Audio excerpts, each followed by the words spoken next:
Hey guys, I've been seeing some common mistakes in some of our work where we're getting confused when we're doing division problems and how we're providing those answers.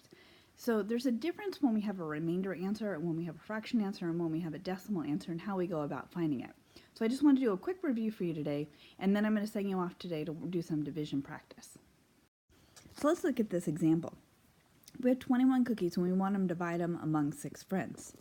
Well, if I divide them among 6 friends, let me circle what everybody's going to get here. There's 1, there's 2, there's 3, there's your 4th friend, your 5th friend, and your 6th friend, and I've got 1, 2, 3 cookies left over. So this looks like this in math. 21 cookies divided by 6 friends. I gave each of them 3, and that used up 18 of the cookies. And when I subtract, you can see that I have remainder 3. I've got 3 cookies left over. So that would be an example of a remainder. The remainder 3 shows that I have 3 cookies left over, and that's important to understand what this remainder means. It means that I have 1, 2, 3 cookies left over, remainder 3. I have 3 whole cookies left over. Now let's look at this another way. This time, let's again take the 21 cookies and divide it by our 6 friends. So again, just like last time, each friend is going to start off by getting 3 because that's going to take our first 18 cookies.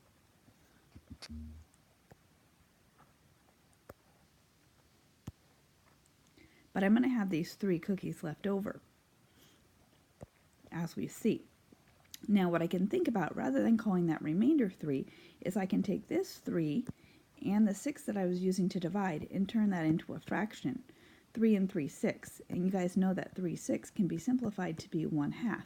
That means I'm going to take each of these cookies and I'm going to cut it in half.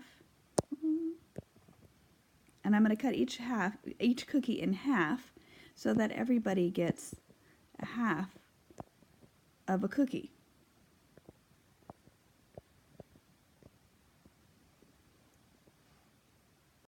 So I want you to notice that where on my other page I had remainder 3, I still have remainder 3.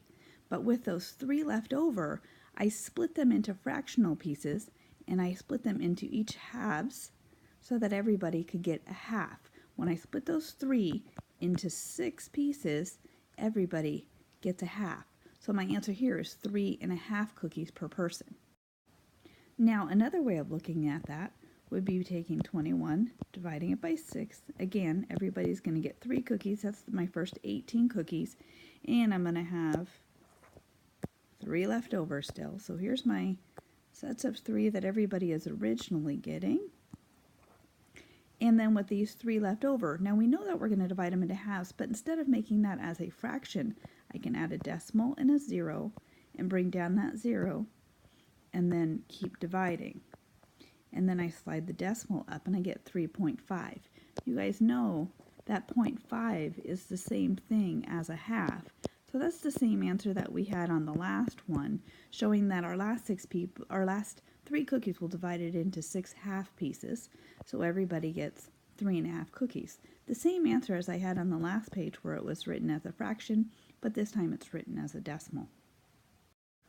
Alright, so here's a quick review and comparison of what we just said. We said that I can find my answer as a remainder, but the remainder tells me how many whole cookies are left in this case. It tells me how many pieces are left. These are not counted into whatever is being divided. This tells me that these are wholes that I need to divide, and I can't give them out as wholes. I'd have to cut them into pieces.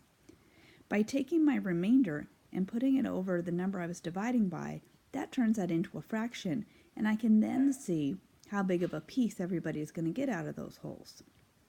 Another way I could do that is add a decimal and a 0 and continue with my dividing, and instead of getting a fractional answer, I'll get my answer as a decimal. But I want you to notice that the remainder of the answer and the remainder answer of remainder 3 does not become my decimal answer. This answer as a decimal is not 3.3, so I don't just get to take this remainder 3 and turn it into 3.3. Notice the remainder answer, or the decimal answer, is 3.5, not 3.3. So never equate your remainder as being the same as what your decimal is going to be. That's where our common mistake is.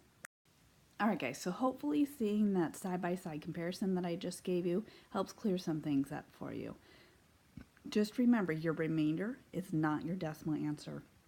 The remainder shows how many whole things are left, where your decimal shows, after I split that whole thing up, how many pieces it gets, what size pieces it gets broken into for everybody who's there. Alright, today you're going to do a little bit of review with division. You're going to need to practice both remainders and decimals on it, so hopefully you've got the difference.